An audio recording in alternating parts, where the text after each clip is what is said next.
नमस्कार दोस्तों। इस वीडियो में हम लोग उच्चारण स्थान के बारे में पढ़ेंगे। इसके पहले वाले वीडियो में यानी वर्ण चैप्टर्स का पार्ट 1 में हम लोगों ने वर्ण के प्रकार के बारे में पढ़ा था, जिसमें हम लोगों ने वर्ण को 2 भागों में बांटा था, स्वर वर्ण और व्यंजन वर्ण। और स्वर वर्ण के 3 प्रकार, ह्रस्व, दीर्घ और प्लुत, तथा व्यंजन वर्ण के 4 प्रकार, अंतस्थ वर्ण, स्पर्श व्यंजन वर्ण, उष्म व्यंजन वर्ण और जिह्वामूलीय। इन सभी को हम लोगों ने देखा था, जिह्वामूलीय वर्ण। साथ ही साथ हम लोगों ने संयुक्त व्यंजन वर्ण को भी देखा था। अब इस कड़ी को आगे बढ़ाते हुए आज हमारा टॉपिक है उच्चारण स्थान। आज हमारा टॉपिक क्या है दोस्तों? उच्चारण स्थान। तो उच्चारण स्थान से संबंधित हम कुछ महत्वपूर्ण सूत्रों को देखेंगे। उच्चारण स्थान से संबंधित कुछ महत्वपूर्ण सूत्रों को देखेंगे। सबसे पहले हम जानेंगे कि उच्चारण स्थान किसको कहते हैं। तो उच्चारण स्थान, किसका उच्चारण स्थान होगा?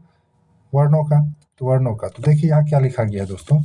यहाँ लिखा गया है, मानव के हृदय से निकलने वाली प्राणवायु अथवा वायु उच्चारण के समय, किसके समय? उच्चारण के समय मुख के जिन जिन भागों को स्पर्श करते हुए बाहर निकलती है, उसे उच्चारण स्थान कहते हैं। क्या बोला गया? मानव के हृदय से निकलने वाले प्राणवायु उच्चारण के समय मुख के जिन जिन भागों को स्पर्श करते हुए मुख से बाहर निकलती है, उसे हम क्या कहते हैं? उच्चारण स्थान कहते हैं। जैसे यहाँ उदाहरण दिया है, यथा मतलब क्या होता है दोस्तों? जैसे। उदाहरण में क्या दिया है? जैसे में कंठ, जिह्वा, तालु, मूर्धा, दंत, ओष्ठ आदि। अब आगे बढ़ते हैं। यहाँ देखिए, जैसे कि हिंदी व्याकरण में हम लोग देखते हैं कि अलग अलग वर्णों का उच्चारण स्थान याद रखना बहुत ही कठिन होता है, जबकि संस्कृत व्याकरण के अंतर्गत इसे काफी आसान कर दिया गया है, कुछ फॉर्मूला तैयार करके, कुछ महत्वपूर्ण सूत्र बनाकर। तो जैसे देखिए, पहला सूत्र क्या है दोस्तों? पहला सूत्र है अकुह विसर्जनीय नाम कंठा। क्या पढ़ेंगे इसको? अकुह विसर्जनीय नाम कंठा। यहाँ ध्यान देने वाली बात है, इस फॉर्मूला को जब आप विस्तार से आप देखेंगे, ध्यान देकर देखेंगे, तो इसका पहला वर्ण क्या है दोस्तों? इस फॉर्मूला में पहला वर्ण है अ। तो यानी अ, अगर इसमें ह्रस्व वर्ण आ रहा है तो दीर्घ भी इसमें शामिल करेंगे, यानी क्या हो गया? अ, और अ का दीर्घ क्या होता है? आ। और उसके बाद क्या लिखा है दोस्तों? यहाँ कु लिखा है। कु मतलब होता है कवर्ग। कवर्ग में कितने वर्ण आते हैं? 5। कौन कौन? क, ख, ग, घ, अंग। और यहाँ क्या है? ह। और विसर्ग को संस्कृत में क्या कहते हैं? विसर्जनीय। यहाँ से यहाँ तक देखना होगा, विसर्जनीय। तो इन सभी का उच्चारण स्थान क्या है? कंठ। इन सभी का उच्चारण स्थान क्या है दोस्तों? कंठ है। यानी कंठ के द्वारा किसका किसका उच्चारण होता है? अ, आ, को माने कवर्ग, क, ख, ग, घ, अंग, और विसर्जनीय। विसर्जनीय मतलब विसर्ग। अब यहाँ देखिए, इसी को यहाँ लिखा गया है दोस्तों। क्या लिखा गया है? आप पढ़ सकते हैं। यहाँ लिखा गया है अ, आ, कवर्ग। कवर्ग में क्या क्या आता है? क, ख, ग, घ, अंग, और ह।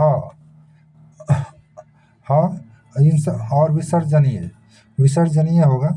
विसर्जनीय मतलब विसर्ग। विसर्जनीय मतलब क्या? विसर्ग को का उच्चारण स्थान क्या होगा? या औकार नहीं है, का उच्चारण स्थान क्या होता है? कंठ होता है। इसलिए इन सभी वर्णों को क्या कहा गया? कंठ्य वर्ण कहा गया। इन सभी वर्णों का उच्चारण कंठ से होने के कारण इन सभी वर्णों को क्या कहते हैं दोस्तों? कंठ्य वर्ण कहते हैं। अब अगले सूत्र की तरफ चलते हैं। अगला सूत्र आप ध्यान से देखेंगे। अगले सूत्र का क्या उच्चारण करेंगे हम? इचु यसानाम तालु। क्या है? इचु यसानाम तालु। तो देखिए, पहला वर्ण क्या है? ह्रस्वी। इसमें ह्रस्वी आएगा, और हमने कहा था ह्रस्व वर्ण जो रहेगा उसका दीर्घ भी आएगा, दीर्घ भी आएगा। चु मतलब क्या होता है? चवर्ग। चवर्ग में कौन कौन आएगा? च, छ, ज, झ, य। और फिर क्या है? य। और क्या है? ये तालव्य स। ये आनाम जो आप देख रहे होंगे सभी फॉर्मूला में, आनाम। ये आनाम किस लिए आया है? ये आनाम आया है आपको षष्ठी विभक्ति का बहुवचन का रूप देने के लिए। षष्ठी विभक्ति का बहुवचन का रूप देने के लिए उससे कोई वर्ण संबोधित नहीं होता है। यानी देखिए, क्या यहाँ ह्रस्वी, बताइए आप, दीर्घी, चवर्ग। चवर्ग मतलब च, छ, ज, झ, य, और य, और तालव्य स। इन सभी वर्ण का उच्चारण स्थान क्या है? तालु। इन सभी वर्णों का उच्चारण स्थान क्या है? तालु। अब देखिए, डिफाइन जो यहाँ लिखा गया है, यहाँ जो इस जो लिखा गया उसको हम पढ़ते हैं। तो जो हम बता चुके हैं बस वही लिखा गया है, कुछ अलग नहीं है। क्या लिखा गया? ह्रस्वी, दीर्घी, चवर्ग। चवर्ग में क्या क्या आता है?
दूसरा सूत्र है दोस्तों, क्या है दूसरा सूत्र? है इचु यसानाम तालु। क्या है? इचु यसानाम तालु। इस सूत्र को जब आप ध्यान से देखेंगे तो इसका पहला वर्ण क्या है? ह्रस्वी। अगर इसमें ह्रस्वी है तो इसमें दीर्घी भी शामिल होगा, ह्रस्वी है तो दीर्घी भी शामिल होगा। और चु मतलब क्या होता है? चवर्ग। चवर्ग में कौन कौन आ गया? च छ ज झ य और य और तालव्य स। यहाँ जो आनाम है उसको छांट के चलना है। ये षष्ठी व्यक्ति का बहुवचन का रूप तैयार करने के लिए ऐसा लिखा गया है। यानी ह्रस्वी, दीर्घी, चवर्ग यानी च छ ज झ य और तालव्य स का उच्चारण किससे होता है? तालु से होता है। अब आगे चलते हैं। अब आगे हम देखेंगे क्या लिखा गया है। सूत्र संख्या ग। सूत्र संख्या ग में देखिए क्या लिखा गया दोस्तों। रिटूर सानाम मूर्धा। क्या लिखा गया है? रिटूर सानाम मूर्धा। यहाँ देखिए शुरू में क्या है? ह्रस्वरी। ह्रस्वरी तो इसमें दीर्घ भी आएगा। और क्या है? टू। टू मतलब टवर्ग। टवर्ग मतलब ट ठ ड ढ न। और क्या है? र। क्या है दोस्तों? र। और मूर्धन्य स। इन सभी वर्णों का उच्चार स्थान का क्या है? मूर्धा है। अगर आपसे पूछा जाए ह्रस्वरी या दीर्घ, टवर्ग या र या मूर्धन्य स का उच्चार स्थान क्या है? मूर्धा है। इसी को यहाँ बस लिखा गया है, कुछ अंतर नहीं है। यहाँ आप भी पढ़ सकते हैं क्या लिखा गया है। ह्रस्वरी, ह्रस्वरी, दीर्घरी, टवर्ग यानी ट ठ ड ढ न। र और मूर्धन्य स का उच्चार स्थान क्या है? मूर्धा है। यानी इनका उच्चारण, इन सभी वर्णों का उच्चारण कहाँ से होता है? मूर्धा से होता है। इसलिए इसे मूर्धन्य वर्ण भी कहते हैं। कौन सा वर्ण कहते हैं? मूर्धन्य वर्ण। अगला सूत्र है आपको लिरितुल सानाम दंता। क्या सूत्र है दोस्तों? लिरितुल सानाम दंता। इसका देखिए पहला वर्ण क्या है? लिरि। लिरि, और इसमें दीर्घ लिरि नहीं होता है, इसलिए केवल लिरि ही आएगा। और क्या? तू मतलब तवर्ग। त थ द ध न। और ल है, यहाँ आकार नहीं होगा, या आ नहीं होगा। और क्या है? दंत स। यानी लिरि, तवर्ग, ल और दंत स का उच्चारण क्या है? दंत। इसलिए इन सभी को क्या कहते हैं दोस्तों? दंत्य वर्ण कहते हैं। क्या कहते हैं? दंत्य वर्ण कहते हैं। यहाँ देखिए क्या लिखा गया है, आप पढ़ सकते हैं। लिरि है, और ये जो दीर्घ लिरि है ये नहीं होगा। फिर तवर्ग त थ द ध न। फिर ल है और दंत स है। इनका उच्चारण कहाँ से होता है? दांत से होता है। दांत हिंदी भाषा का शब्द है, और जबकि दंत जो है वो संस्कृत भाषा का शब्द है। इसीलिए इसे कौन सा वर्ण कहते हैं? दंत्य वर्ण भी कहते हैं। कौन सा वर्ण कहते हैं? दंत्य वर्ण भी कहते हैं। अगला सूत्र है दोस्तों, उपपदमानिया नाम ओष्ठो। क्या है? उपपदमानिया नाम ओष्ठो। यहाँ हम लोग देखेंगे क्या है शुरू में? ह्रस्व, यानी ह्रस्व और दीर्घ इसमें आएगा। ठीक है।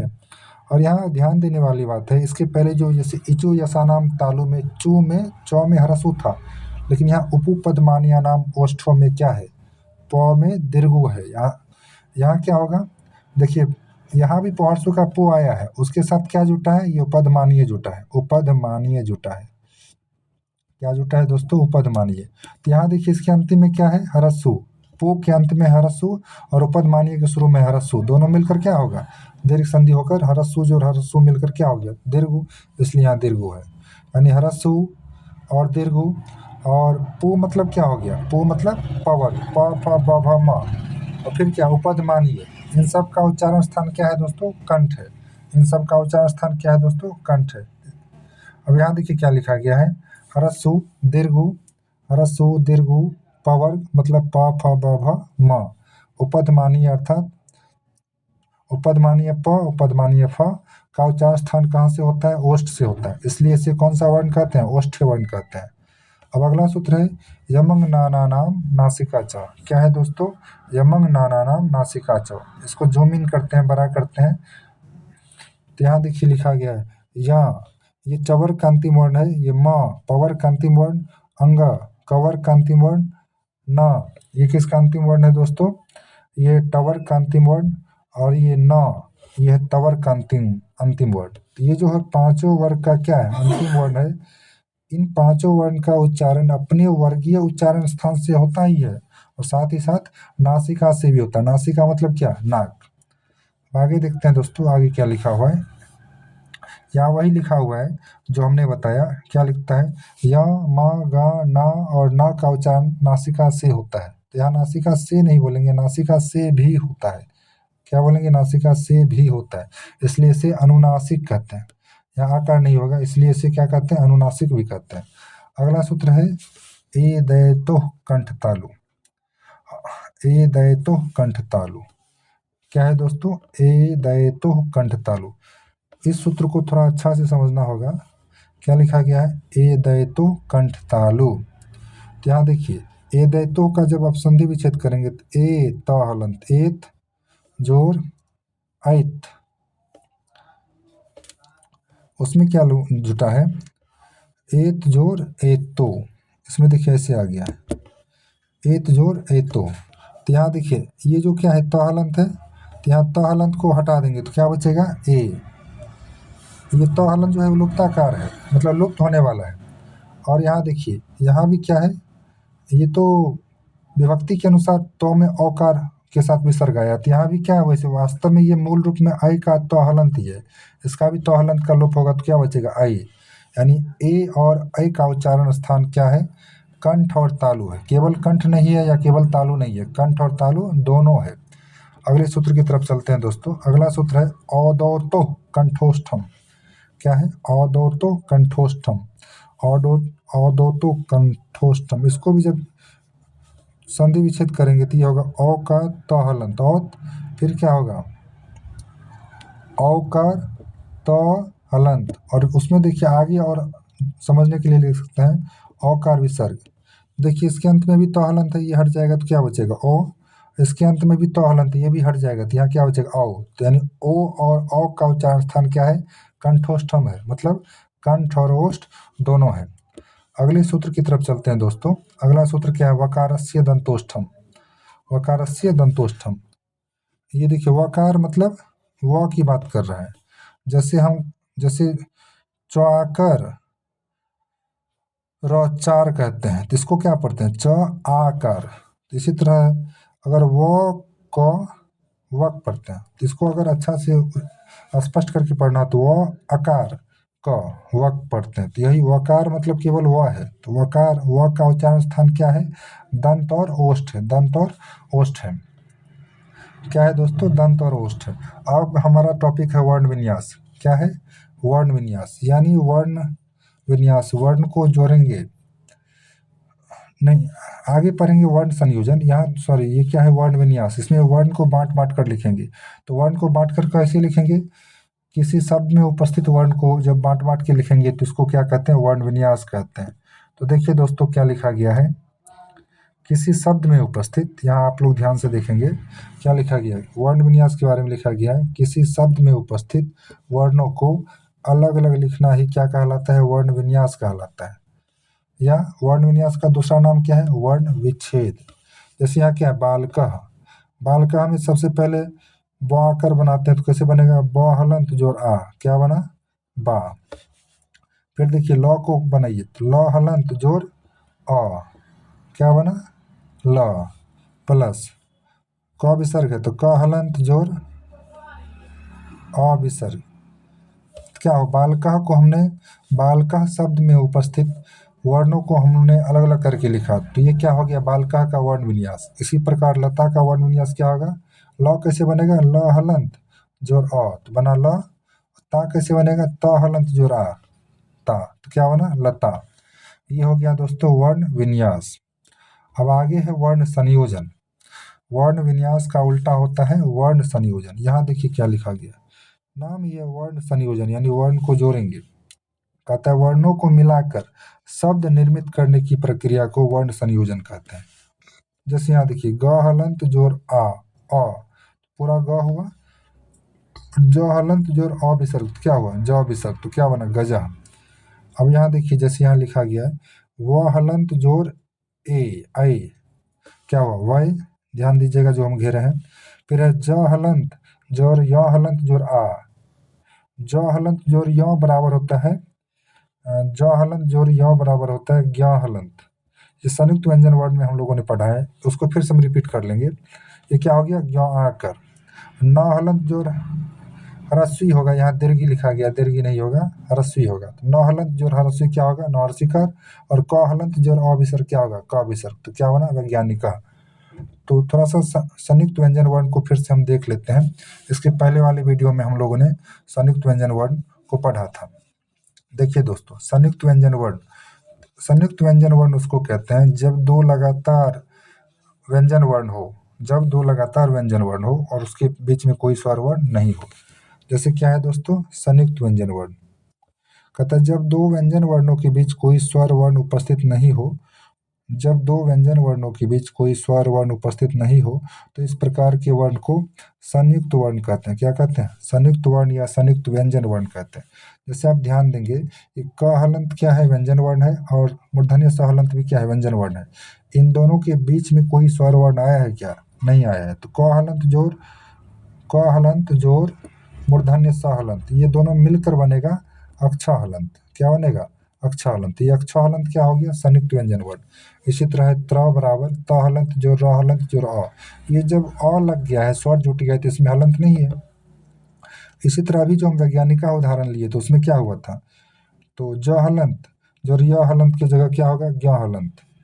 ज हलंत जोर य हलंत की जगह क्या होगा, ज्ञ हलंत। तो उसमें आ जोड़ेंगे तो क्या हो जाएगा, ज्ञ आकर हो जाएगा, जो वैज्ञानिका में बना। इसी तरह दौवा संजुक है, द हलंत जोर व हलंत जोर अ। हय संजुक, ह हलंत जोर य हलंत जोर अ। दय संजुक, ये है दौवा संजुक, ये है दय संजुक। द हलंत जोर य हलंत जोर अ। फिर है प्र संजुक, प हलंत जोर र हलंत जोर अ। फिर स्र है तालब स हलंत जोर र हलंत जोर अ। दोस्तों, उम्मीद करते हैं कि आपको यह वीडियो अच्छा लगेगा। इस वीडियो को ध्यान से देखें, और इस वीडियो को देखने से पहले इसके पार्ट 1 को, वर्ण चैप्टर के पार्ट 1 को जरूर देख लें, ताकि आपको ज़्यादा अच्छा से समझ में आए और वर्ण चैप्टर पर आपका कमांड अच्छा से हो पाए।